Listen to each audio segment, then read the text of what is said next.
Steven, what does it mean to be a broken genius? Oh, wow. I think many people are. I think a lot of people are actually not doing what they're intended to do. I think, well, uh, Albert Einstein has a quote that says, everyone is a genius, but if you treat a fish as if it's supposed to climb a tree, everyone will live their life believing that they're stupid. Mm. And what that tells to me is that everyone actually has something brilliant that they can do. It's just that the world doesn't recognize that, and it just forces you into boxes. And to get you into boxes, it has to break off the parts of you that it doesn't like or understand or necessarily can use well.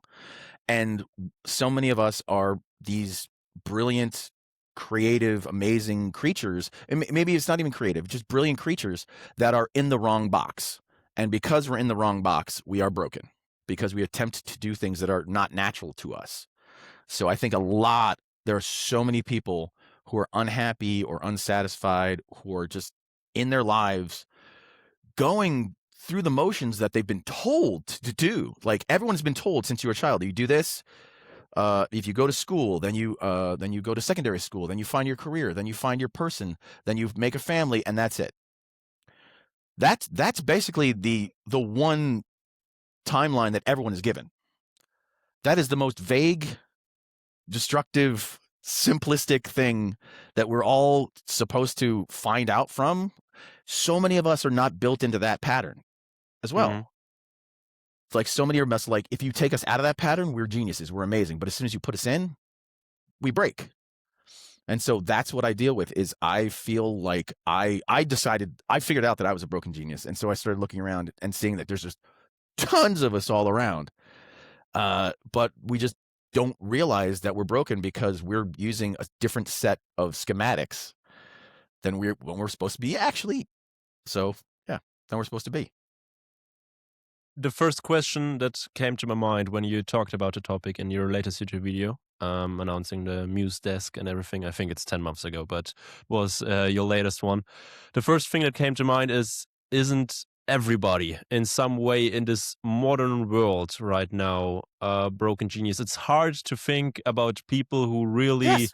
feel completely home or completely able to function properly in this world, to say it extremely. But do you know what I mean? Do you think when you talk about tons, do you think that's everybody or just I 20,000 think people? I think about 1/4 of us are broken geniuses. I think about 1/4 of us are perfectly happy. And the interesting part is neither of those groups you really hear from that much. It's the people in the middle. Those are the ones Yeah. who are loud because the people who are actually happy with their lives, they just go about their day. They're perfectly suited for where they are. They're usually like, honestly, the most happy people I find are caregivers or people with simple jobs that they love, like craftsmen. They're people when you find what you're supposed to do, happiness is just there. And then you don't go seeking it. Like that's why a lot of people we only hear about the really unhappy ones or the really ones who are trying to convince us that they're happy. Like, I'm so happy. I have all of these things. Look at all these things I'm surrounding myself with. I'm so happy I have to go get more things to surround my more. Like, you're not happy. you're happy signaling. But it's like anytime you actually hear someone, like if you hear a voice from across a room, there's a reason you're hearing it. Do you think that you can transform from one group to another? So you're being raised to become a broken genius, and then in your later life stages, you want to become one of the happy ones who can function 100% in everything. Do you think that change is possible? You are being raised in a pattern of the people above you. So the people who raise you are raising you in the pattern that they think is fit. A lot of times that pattern works. Like if you were raised by farmers and you become a farmer, like your body naturally fit into it. But it's always that one person. It's 3 farmers and then the one not farmer. It's the black sheep of the family. Those are the broken geniuses. The ones who are brought into Okay. a system that doesn't fit them. Like that's a broken genius. So it's So it like takes a bit more than just being grumpy at work to be a broken genius. You really need to feel like you don't fit in at all. Yeah. Yes. Okay. Because there is genius within you that is trying to get out. It just doesn't have an access point to get through. But like regular people who are just unhappy, you're just like you just a job that you hate. If you're going to hate every job, you're not a broken genius. You just hate work. You're just Yeah. lazy. But if you're like, I have all of these ideas, everyone at this job doesn't listen to me, no one seems to understand my perspective, I can feel like I can change this place, but I don't feel like this is me. That's a broken genius. And I feel like there are tons of them. There's so many people who there's a line from a song called the Transplants, which was a super group built of two different groups in America. And the line was, give me a chance to shine and I will blind the world. Take a stand and be a voice for those who cannot be heard. And that's a line of like, that's a sign like, give me a chance to shine and I will blind the world. And I think so many people have think they've been given a chance to shine, but they actually haven't. They've been given someone else's chance to shine, but they haven't given their own. They haven't found their niche. And just because your parents did something great doesn't mean it's great for you or your grandfather or anyone else. We are such a unique combination of all of the different like DNA from our past that there can be such random like what do they call it? The traits that are dormant. We can have random dormant traits that just show up in our bodies. Like suddenly there's a redhead after 6 generations. Suddenly there's like we have all of these things, and we are within our cobblers and craftsmen and warriors and thinkers and philosophers, and all these different people are within all of us. But society just sees what it wants to see, and it tries to like, oh, your family was this, you live here, you speak this language, your skin looks like this, you are this. That's what and what musing does is we teach people to go beyond the obvious and see the real human underneath. Like, don't look at the person, see the human. Thank you so much for the transition. That would have been the next question. You have a very special job. You call yourself a muse. Yes. What does that mean exactly? What is a muse for? Well, the classic definition of a muse was there were 9 muses of antiquity. And they were beautiful young women who gifted different forms of inspiration to different people. Some were science, some were math. There was one. It was actually one for science, one for math, one for like all of the different brilliant humanities were said to have a muse, and that person, that creature, gifted the people they felt were worthy with the ability to create. And the reality is that the Greeks were just using gods and using features to explain the things that were actually happening. And there were people, so that was the antiquity. That was the original muses. Then, here's the thing. In the Renaissances and the Age of Enlightenment, actually there were actual muses. There were actual professional muses. They were assistants or craftsmen that helped other craftsmen work. Like there were famous sculptors who like they would sculpt the whole thing, but they wouldn't do the hands.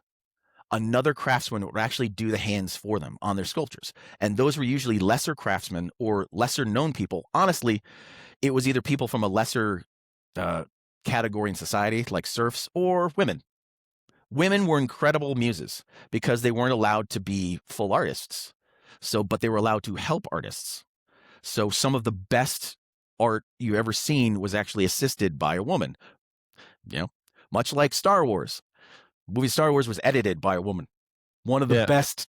That's the secret. Like some of the secrets of art is like let a man just create crazy shit and then let a woman clean it up.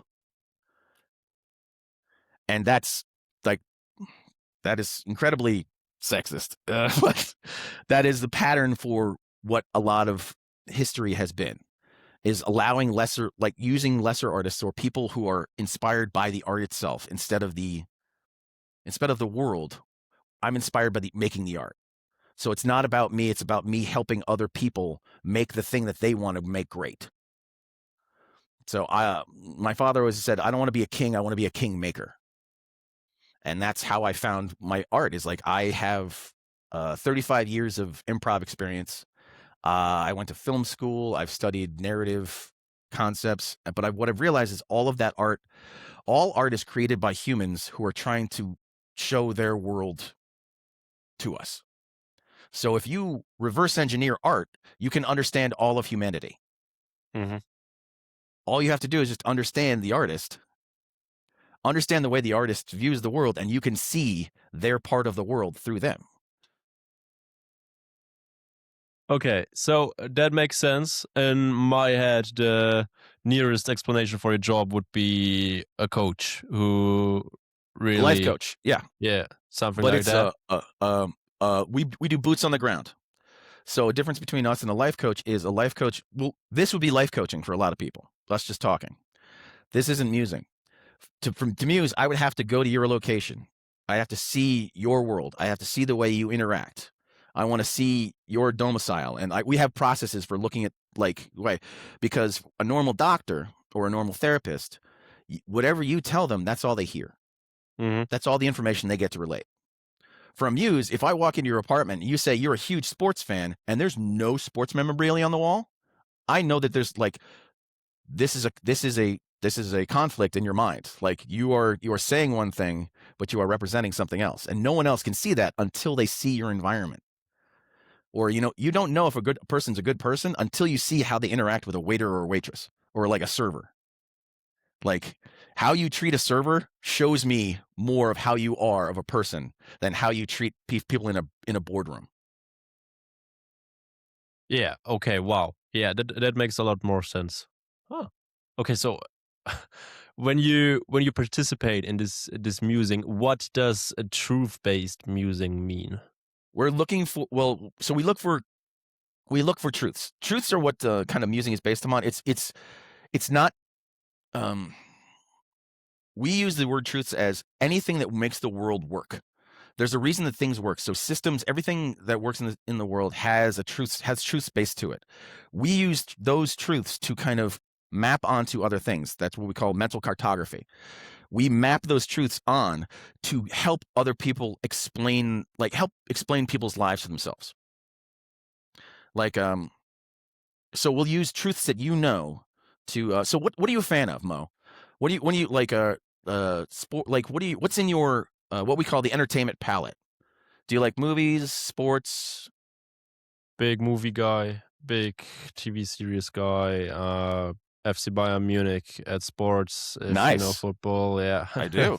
All of that. But if you came to my living room, you would not see one single poster or any of that kind. You just see me once in a week or twice in a week watching the game somewhere or working at the stadium. So that would be the only thing. Working at the stadium. Yeah, I'm a tour guide over there. See? That explains it. So there's you have a different connection to that team and that facility than anyone else. So one of the things I do is I study the passions of humanity. So I love all sports. I try to learn all sports. I learn all the movies. I learn what's in the zeitgeist because that's how I communicate with people. So if I knew you were having an issue, like let's say I could talk to you through movie quotes or movie concepts, or I could talk to you through sports moves. Mm-hmm. Because I know that you know Bayern Munich. So I would say, okay, let's say if you were having an issue about your relationships with other people, and I know you're a football fan, so I'd say, okay, well, what's your formation? What are you attempting to do in your mind? Are you doing a 4-4-3? Are you being safe? Are you playing a 5-2-1? Are you being aggressive? Like what we do is we take the things that people know and then help them figure themselves out using that. So in your life, what is what do you feel like your formation is in football? Like how do you approach the world if your life was a football formation? I kind of want to say it's uh, a 3-5-2. 3-5-2. Okay. Yeah. It's a bit in the middle. I'm not completely offensive when it comes to social interactions, but I'm one of the first to talk to the waiter a bit more than thank you Right. And and you're a kind little of have that. you can move up the sides, you're a little bit more flexible. Yeah. It's not about it's about being balanced. See, that's how we work is we figure out what you understand and then we try to talk to you in the language that makes you understand yourself a little bit better and make you dig yourself out. Wow. Okay. Crazy. Those podcast sessions are getting more and more into therapy sessions for me. That's And what they should be. yeah. Well, honestly, Thank you very you're much. you're exploring the world for some reason. The reason you're doing this podcast for a reason. Everything we Yeah. do has. And so you are getting either satisfaction of meeting people or learning about yourself. I feel like it's a combination of a lot of things. Yeah, There are big time. there are those of us who were, the people who, helped the village and stayed back. But then there are those of us who went out and explored and came back and told stories by the firelight. And I think you and I are kind of the similar. It's like we're kind of a bit of explorers. We go out, we find out what's going on, and then we kind of report back in ways that we can help other people. Yeah, and that actually is funny because I use that analogy every time when I try to tell people what the whole reason behind this podcast is. It's not that we are highly profitable or we have big click rates or any of that kind. The number one reason is that we are living in a world where there is nothing left to explore on the first sight. And you really need to dig into it. For a long time, I really believe that there is nothing new to invent or nothing new to find out about this world, and the podcast changed that in a whole year. So that is one of the main reasons behind it. Love that. I love that. You had a because here's the thing: you had a belief, and you challenged it. It's like I believe there's nothing new. I'm going to challenge it. I believed I was a broken genius, and I challenged it, and I figured out what it was. It's like it's these moments of your life where you're like one moment. It's like, you know what? I don't think there's anything new. Boom, and you just went out and answered that question. So many things in life are because someone decided to answer a question for themselves, and they just brought the rest of the world along with them. Yeah, I love that, to just think about doing it yourself or having something for yourself, because especially young people in my surroundings are just struggling with doing something else or going their own path, or actually just not going the route of the least resistance all the time, because at the end of the day it doesn't matter if you work at this factory or the other company, because it still feels the same. It still feels dull a little bit because nobody really knows what their passion is. And that is why we do this podcast. Love it. Okay, so we talked a lot about musing. You talked before about your 35-year-long improv career, Yes. something I find very incredible, because I imagine you standing up on stage trying to get something out of out of your arms to present to people. Is that so? It's a lot simpler.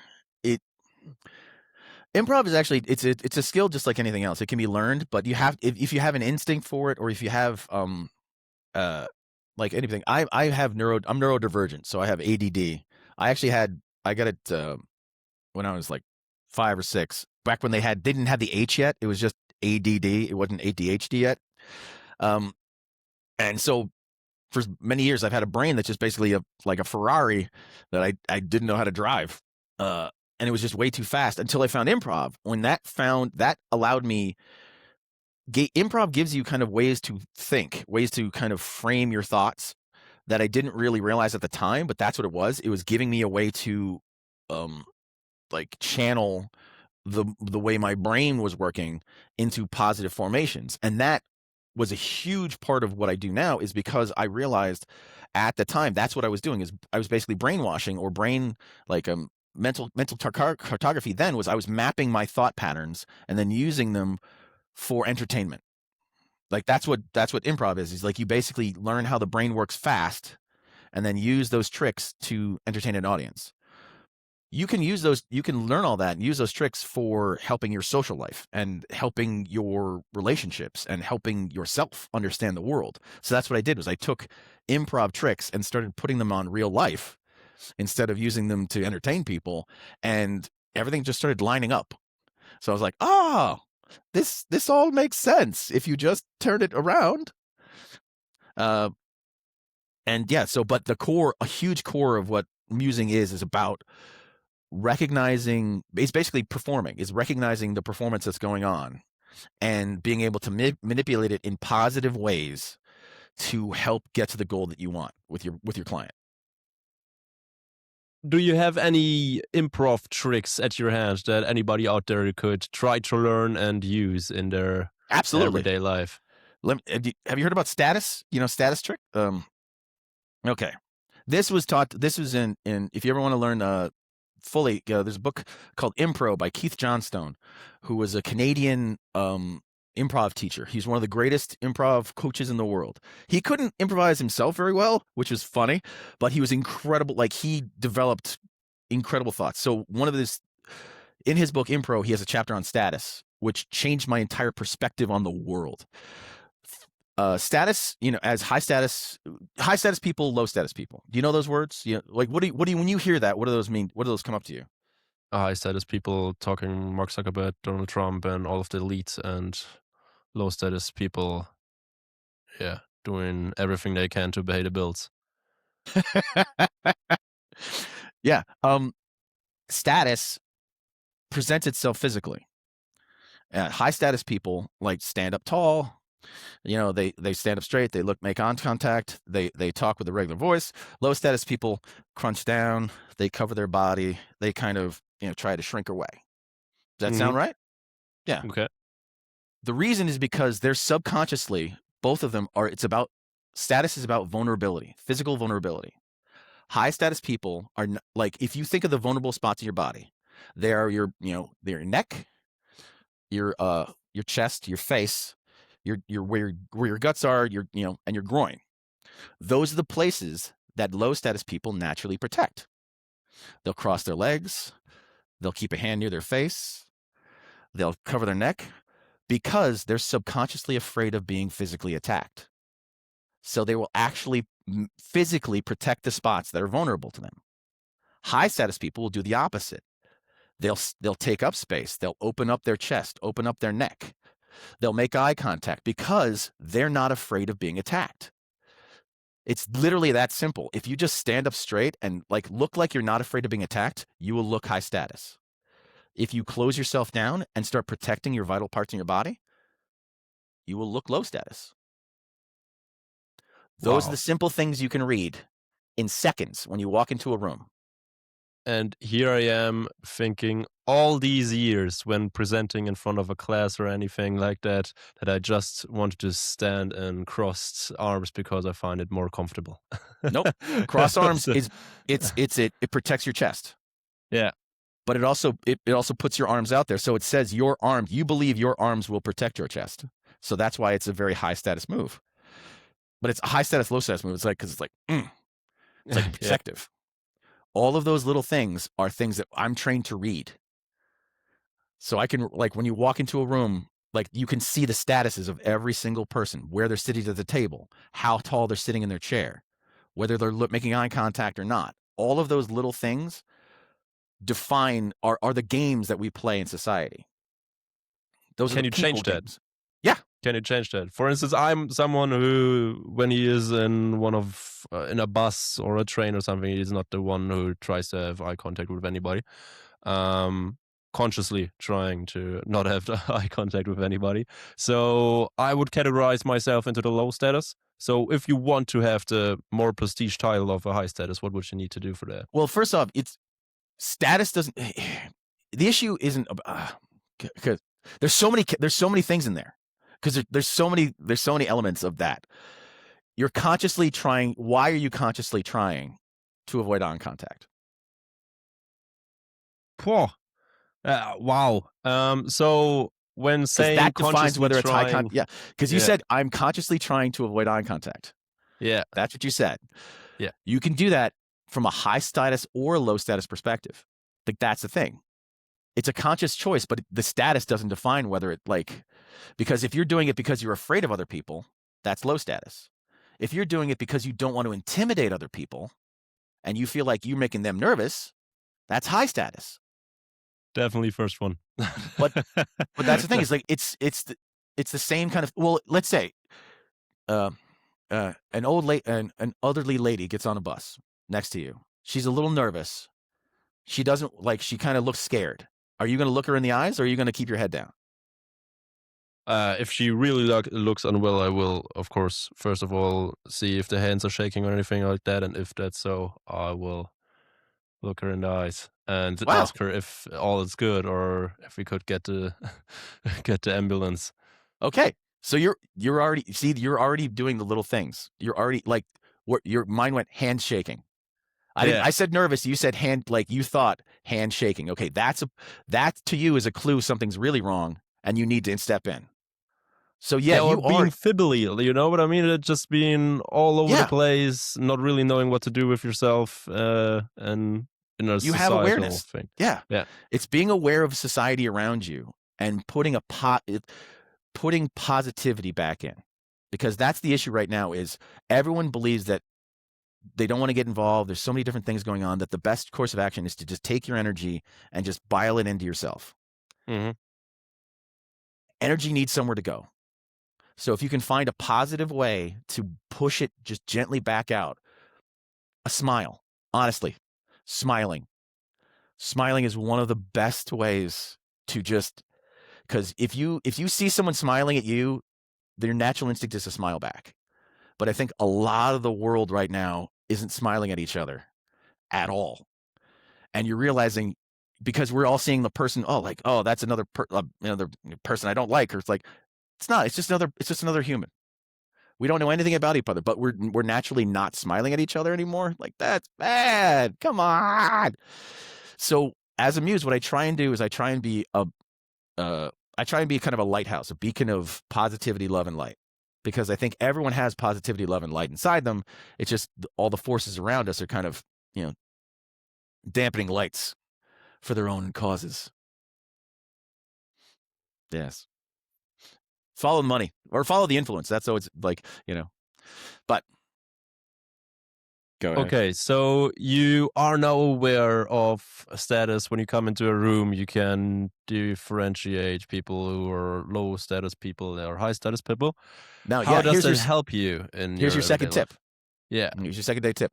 If you want to make someone comfortable, if you want to go into a job interview, or you want to go into a space and you want to make someone comfortable, figure out what their status is and then put your status right below theirs. Okay? Not here. Don't try and lower your status hugely. Don't try and be above them. Be trying right below them. You will make people comfortable if you put your status just below theirs. Okay, so there's a space between both, between a low and high. You just not binary one or the other one. You We're can be constantly in between. we're doing it all the time. We are constantly Okay. we're shifting our statuses. Everything we say either lowers our status, raises our status, lowers someone else's status, or lowers someone else's status. It's like that's what a conversation is actually kind of our best conversations, our best friends are usually people we have the same status with. Mm-hmm. That's what it would like technically like peer statuses. That's why like famous people, like when they get famous, they can only really hang out with famous people because those other famous people only really understand the exact stuff they're going through. And so that creates kind of an emotional peership. So that's why a lot of people like, oh, I can't hang out with you anymore. Why? Because you really don't understand what I'm going through. It's like sometimes like that's what like but different relationships have different different spins and different so I can't say I like to say never say every. Yeah. Okay. Okay. So you also go in and try to put yourself below them. When I think about improv, first thing I think about is the stage and people talking and having their jokes and everything. How can you use that to be a more funnier person to your improv skills? Yeah, just cutting right to the chase there. Be a funnier person. Listening and just stating the truth. Honestly, one of the greatest tricks that they teach in improv is to get out of your own way. The biggest thing is people always say, I don't have an idea. That's almost always wrong. Most people have an idea. They just don't think they have a good idea. So they'll think of something and then they'll immediately start judging it. Like, well, that's not good. Judgment. That's not good. Judgment. Improv training and muse training actually teaches you, it doesn't teach you to think funnier. It just teaches you to not judge because you are funny. Like, don't judge yourself. Like, if you just say the truth, half the time it's hilarious on stage. It's like you're wearing a rabbit on your head. Like just stating a fact or something silly, just stating the truth of a situation or like is all 9 times out of 10, that's where true comedy comes from. Comedy comes from truth. I mean, drama is a window. Comedy has to be a mirror. Because drama, you can look into a window, like you can look into someone else's life and understand the dramatic situation. Like I've never lost a child, but I can understand how horrific that is. But comedically, if I don't understand every part of a joke, there's a good chance I don't get it all. I don't get any of it. So comedy has to reflect me. It has to be truthful to me, or else I won't get it. So improv is about responding to your audience and like taking suggestions. Like a lot of times it's about, short forms, taking suggestions from the audience, understanding what those suggestions are and understanding what the audience is giving you and how they're giving it to you and how to using it properly. That's the key to being funny and being interesting in life. And that involves listening. So I guess long story short, listen really well to each other. Listen really well what's going on, and then respond truthfully, and you will be funny. Yeah. Wow. Stephon Brown, ladies and gentlemen, thank you so much for your time and blowing my head off. Where can people go to get in contact with you or keep up with your life? TheBarstoolTheories.com is my website. I am going to be releasing in the new year. I'm going to be releasing a Muse training onto YouTube on my YouTube channel, the Stephon Brown Amusements, the Barstool Theories and Stephon Brown Amusements. So the Barstool Theories, look there too. But everything will be there. And I do personal musings. I also do corporate musings, private clients, and events. Thank you so much for your time. No problem.